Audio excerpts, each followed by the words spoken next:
আসসালামু আলাইকুম আমার ভালোবাসার মানুষরা, আপনারা সবাই কেমন আছেন? আশা করি সবাই অনেক ভালো আছেন। আপনাদের সবার ঈদটা কেমন কাটলো? আশা করি সবার ঈদটা খুব ভালো কেটেছে। আলহামদুলিল্লাহ আমাদের ঈদটাও অনেক ভালো কেটেছে।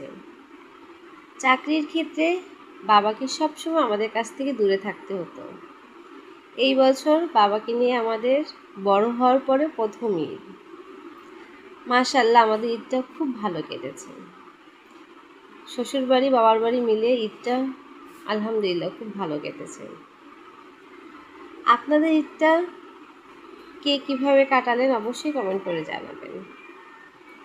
বরের খুব ইচ্ছা হচ্ছিল যে সে মোমো খাবেন, তার আবদারটা তো আমি কখনোই ফেলতে পারি না, সেই কারণে মোমো বানানোর চেষ্টা। মাশাআল্লাহ প্রথমবার মোমো বানিয়েছি, ভালো হয়েছে। আসলে ফ্যামিলির লোকে এরকমই হয়, ভালো না হলেও বলে ভালো হয়েছে। আমার ভিডিওটা যদি ভালো লেগে থাকে অবশ্যই লাইক কমেন্ট করে পাশে থাকবেন।